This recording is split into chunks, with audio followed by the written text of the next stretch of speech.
कहता है मैं मुस्लिम हूँ और मैं मन से हनुमान चालीसा पढ़ के ये साबित करता हूँ कि मेरे बगल में जो पंडित जी रहते हैं हर मंगलवार को हनुमान चालीसा पढ़ते हैं और मैं उनके घर जाता हूँ, हनुमान आराधना में बैठता हूँ, वो चीज़ मुझे कंठस्थ किया है। ये हिंदुस्तान है। मैं आप ही मन से कहना चाहता हूँ कि हिंदू अगर दिल है तो धड़कन मुसलमान होगा। ये दोनों मिल के रहेंगे तभी खूबसूरत हिंदुस्तान होगा। ये हिंदुस्तान की संस्कृति है, इसको बचाना चाहिए। एक कहावत है इंग्लिश में, some little knowledge is a very dangerous knowledge. किसी को, हिंदू को ना अपने धर्म के बारे में नॉलेज है, ना मुस्लिम को अपने धर्म के बारे में नॉलेज हो। अगर धर्म के आधार पे अपने गीता को, अगर गीता को समझ के अगर हिंदू भाई गीता को समझ ले, मुसलमान कुरान को कहीं से समझ ले, तो धर्म का विवाद हो भी नहीं करेगा, कभी नहीं होगा। से कहता हूँ कि मैं मुसलमान हूँ, मुझे गर्व है कि मैं मुस्लिम हूँ और मुझे मालूम है कि मेरा इस्लाम, प्रॉफिट मोहम्मद सल्लल्लाहु अलैहि वसल्लम ने इंसानियत का पैगाम दिया है। मेरे कुरान में उन्होंने साफ साफ कुरान के अंदर एक बात लिखा है, जो लोग इंसान से नफरत करते हैं वो मुसलमान नहीं हो सकते, जो इंसान से मोहब्बत करते हैं वो मुसलमान होते हैं, और मैं मुसलमान हूँ। आरजेडी से आप अध्यक्ष हैं, इस जिला का अध्यक्ष हैं, और आप ही के उप मुख्यमंत्री जो अभी तेजस्वी जी हैं, उन्होंने एक बयान दिया है कि मंदिर के जगह पे हॉस्पिटल बन जाता तो वहाँ पे विकास होता। इस पे आपकी क्या राय है? नमस्कार, प्रणाम, मैं हूं अंजेश गोस्वामी और आज का बिहार देख रहे हैं। आजकल राम मंदिर का जो है, जो भी आप देख रहे हैं सोशल मीडिया पे, आप सोशल मीडिया स्क्रॉल कीजिए, राम आएंगे राम जाएंगे सब हो रहा है। और इसी में जो है हमारे साथ मौजूद हैं सादिक खान जी, जो कि हमारे पश्चिमी चंपारण के जिला अध्यक्ष हैं आरजेडी के। इन्हीं से कुछ इसी मुद्दे पे बात करेंगे और जानने का प्रयास करेंगे आखिर इनका क्या राय है राम मंदिर को लेकर के। स्वागत है आपका। देखिए, सबसे पहले आपके चैनल से माध्यम से संपूर्ण भारतवासियों को मेरी तरफ से मकर शांति की हार्दिक शुभकामनाएं। और आपका सवाल है कि राम मंदिर का ज़्यादा बात चल रहा है जी। हिंदुस्तान ऋषि मुनियों का देश रहा है। हिंदुस्तान में संस्कृति ये रही है कि हर धर्म का मान सम्मान दिया गया है। हमारे मुल्क में हिंदू, मुस्लिम, सिख, ईसाई सब रहते हैं, और श्रद्धा जो चीज़ होती है वो पर्सनल चीज़ होती है। अगर श्री राम भगवान हैं तो वो सिर्फ आपके नहीं, इस धरती पे हर इंसान के वो भगवान है। और भगवान का घर बनता है तो जाहिर बात है कि हर इंसान को खुश होना चाहिए। तो धर्म एक अलग चीज़ है, धर्म पर्सनल चीज़ होती है। जैसे मैं मुस्लिम हूँ तो मैं मस्जिद में नमाज़ पढ़ने जाता हूँ, तो ये मेरा पर्सनल चीज़ है कि मरने के बाद मुझे ये फैसला होगा कि मैं दोज़ख में जाऊँ या जन्नत में जाऊँगा। आप श्री राम भगवान को मानते हैं तो ये आपकी पर्सनल चीज़ है कि आप मरने के बाद आप स्वर्ग में जाएंगे या नर्क में जाएंगे। मगर शिक्षा, रोज़गार, विकास, ये हिंदुस्तान के हर एक आम आदमी का जो है। पहले इस पे बात कर लेते हैं।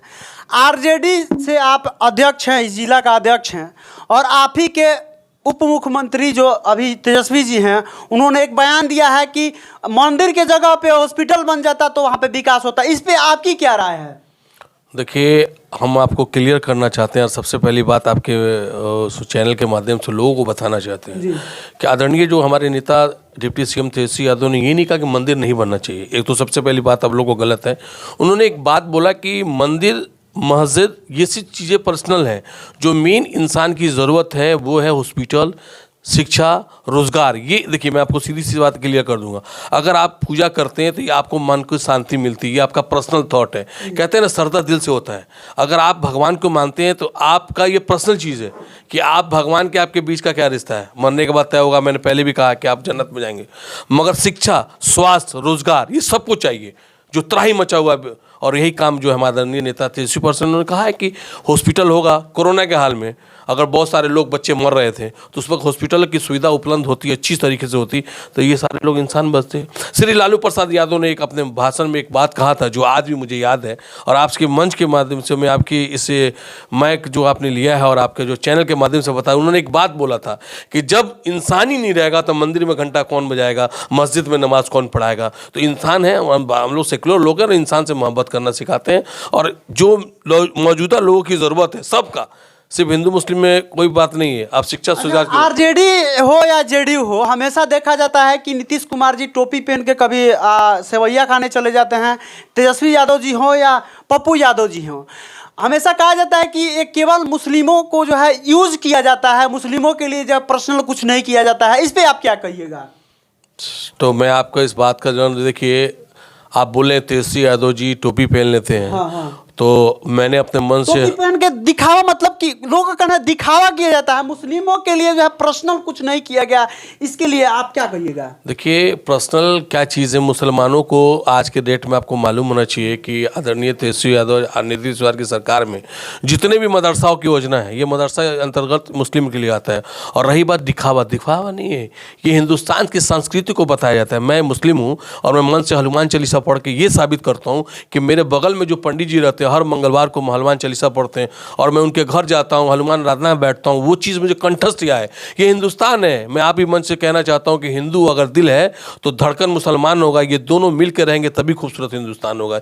ये हिंदुस्तान की संस्कृति है, इसको बताना चाहता हूँ, ये चीज़ आपको बताना चाहते हैं। अच्छा, एक हनुमान चालीसा जो आप मन से गा रहे हैं वो काफ़ी वायरल हो रहा है, थोड़ा हनुमान चालीसा थोड़ा गा करके सुना दीजिए। देखिए, हनुमान चालीसा कोई गाना नहीं है, आप कह रहे गा के सुना दी। हनुमान चालीसा एक आराधना है। मैं आपको क्लियर कर दूं कि तुलसीदास ने हनुमान चालीसा 29वें श्लोक में लिखा था, और उन्होंने हनुमान जी की कंठस्थ जो उनकी बॉडी की बनावट है उसको संस्कृत श्लोक में गया था।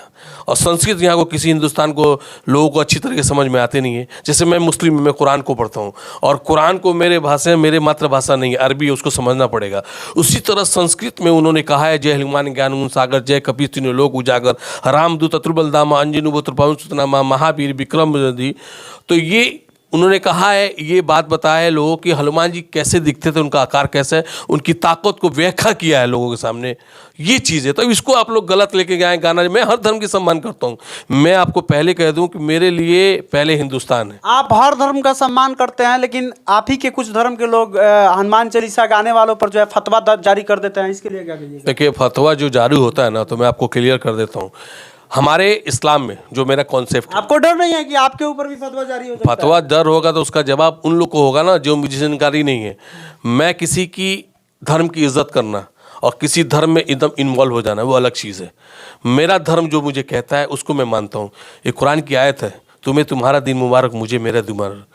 ठीक है, तो उस हिसाब से मैं चलता हूँ। मैं इस्लाम को बेहतर समझता हूँ, मुझे समझाने की ज़रूरत नहीं है। मैं फ़ख्र से कहता हूँ कि मैं मुसलमान हूँ, मुझे गर्व है कि मैं मुस्लिम हूँ, और मुझे मालूम है कि मेरा इस्लाम, प्रॉफिट मोहम्मद सल्लल्लाहु अलैहि वसल्लम ने इंसानियत का पैगाम दिया है। मेरे कुरान में उन्होंने साफ साफ कुरान के अंदर एक बात लिखा है, जो लोग इंसान से नफरत करते हैं वो मुसलमान नहीं हो सकते, जो इंसान से मोहब्बत करते हैं वो मुसलमान होते हैं, और मैं मुसलमान हूँ। राम मंदिर को आप किस नजरिया से देखते हैं? अभी पूरा भव्य स्वागत में सब कोई लगा हुआ है राम मंदिर के लिए, उसको किस नजरिया से आप देख रहे हैं? देखिए, राम मंदिर जो है आस्था का विषय है।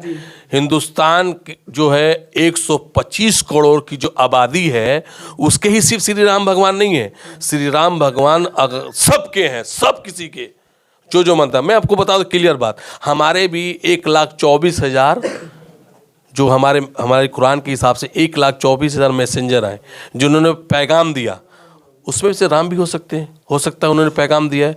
भगवान, एक बात मैं आपको क्लियर कर दूं आप लोग के चैनल के माध्यम से, भगवान ने इंसान को नहीं बांटा, इंसान ने भगवान को बांट दिया है।